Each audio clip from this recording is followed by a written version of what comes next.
Monday, June 2nd. Item 1 on the agenda was our minutes the last time that we gathered, whatever day that was in May 19th.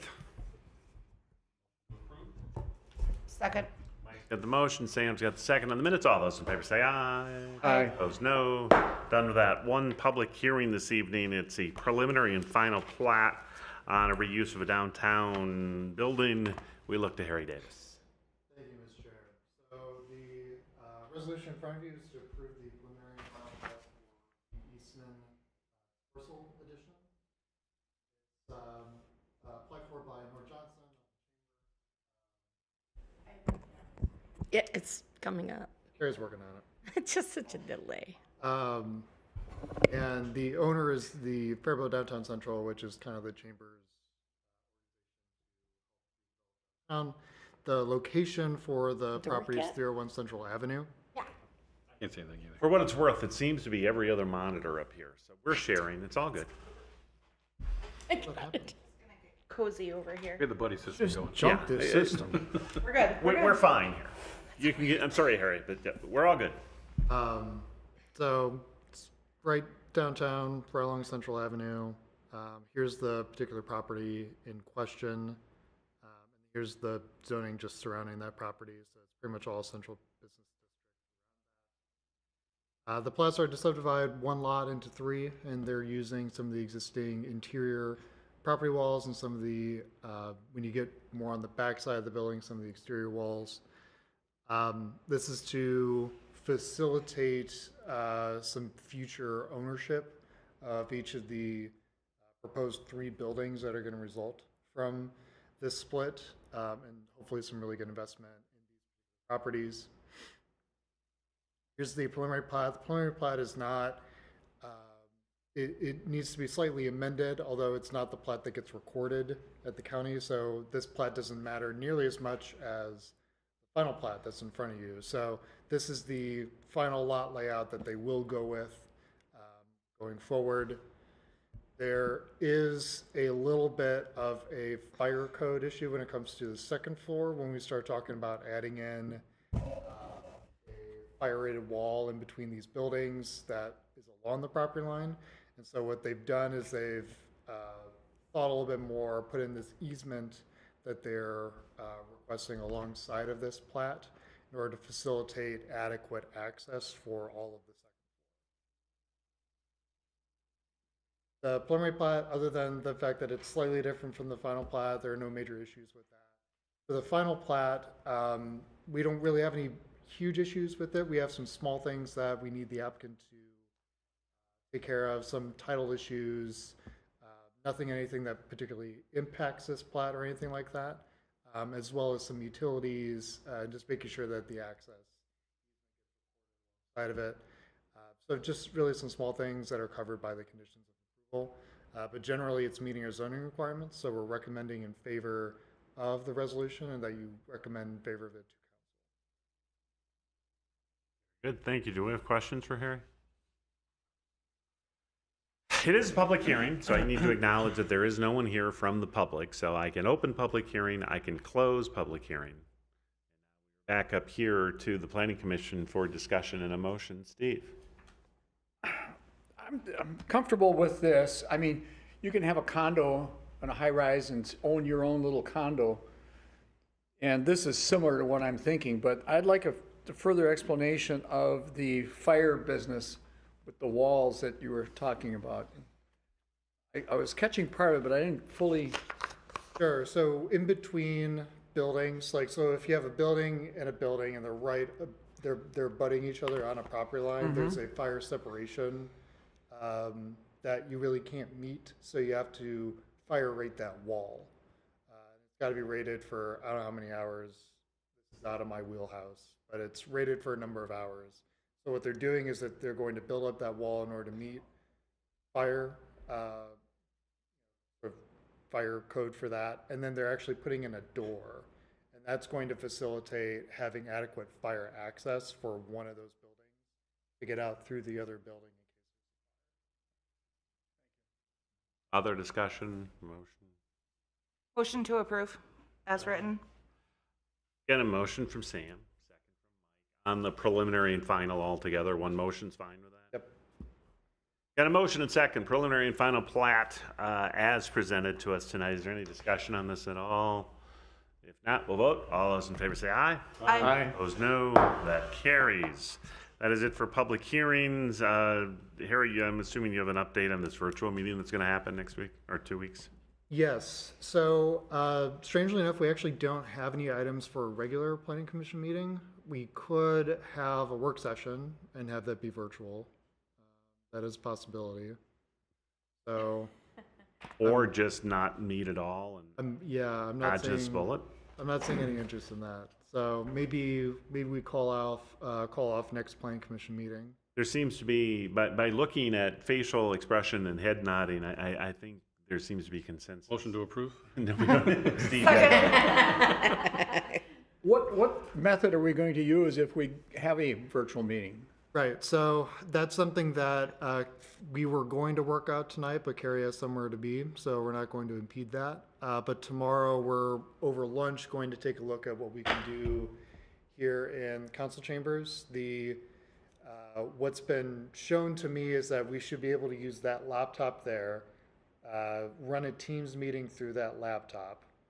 I will join that meeting in order to present, and so it'll be on all of your screens what's on that laptop. And at the same time, someone like Tina or whoever is attending virtually will be connecting to that meeting that's on that laptop. yeah. Would it be out of the realm that if my schedule works, I mean, it's somewhat flexible, but I'd like to come when you do this where I would just be connected to either a hotspot off my phone to see if I've got my equipment or how it's going to connect and work with Teams. We could try that. Yeah, I mean, if you're not doing anything tomorrow at noon. Tomorrow's not going to be good. Okay, we'll let you guys talk about that in the next, well, especially since we're not meeting on the 16th, so we got a month to figure it out. Sam, Yeah. go ahead. When you say virtual meeting, if one person needs a virtual meeting, we all just don't show up, or No, everyone shows up still. everyone shows up except for the one Yes. off person? At least one person needs to be here, but the intent is to, all of a sudden we have a virtual meeting, no one needs to show up. That's not the intent. Okay, we're good with that. Routine council updates, anything else? Yeah, so I was gonna pull up the what went through council, which was a lot, which explains why I had small typo issues in the resolution. So we had, I think of the slightly less than 40 items that were on city council agenda, over half of them were items coming from planning commission or some sort of planning and zoning related issue. So one that did not come through planning commission was a annexation for area that's on the north side of the northern industrial park. Might have mentioned that before. So that did pass. It did go through summary publication. I got to send those summary publications out. Mighty Fine Coffee went through. There was a little bit of discussion on it, but not much. So that's gone through. The only thing that is waiting at this point would be the ordinance for rezoning property. But it was a unanimous vote in favor of all of the requests. Malika Auto Body is very similar, so that was a unanimous support for that as well. It's just the vacation that needs to go through twice. Vacation. Blaze, there was actually not a whole lot of discussion on this, but it went through with unanimous support. No direction from council as to what we should do. And that's sort of a product of the thought was to bring it to a city council work session. Then it was, trying to figure out how to put this. It was thought that we already had a solution for this, but we did not.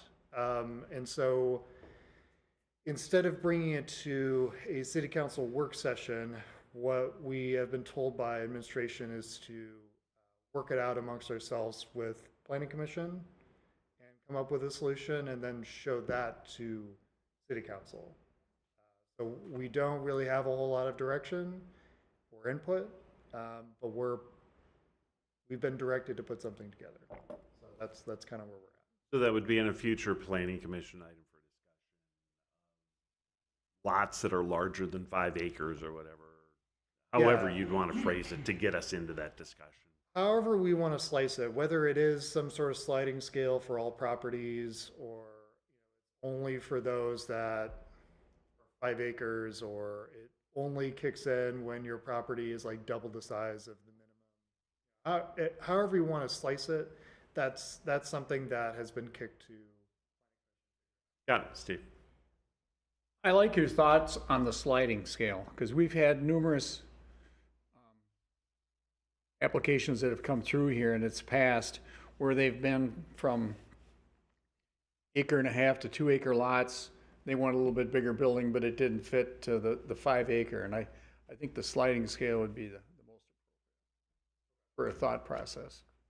Yeah, like my thought is, okay, let's, probably starting today, let's all kind of think about some different ideas as to how it might be best to approach this. And then let's come to a work session and kind of come up with a bunch of different ideas, put them on a whiteboard, and then see which ones. Let's not preclude any ideas at this point. We'll all see what works and where we're going. Yeah. So it might be a few different sessions, but eventually getting to something that Sure. I think the intent at the end of the day is to potentially allow something like what was approved for David Blaze. That kind of being the chief direction, I guess, to figure out how to make something that council just approved approvable. Okay. Anything else?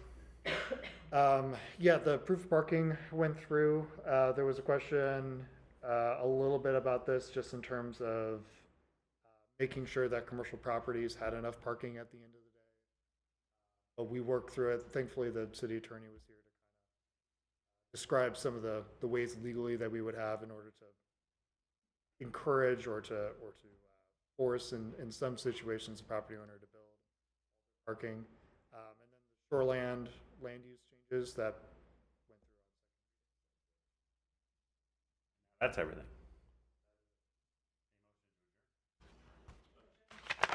Sam's got the motion.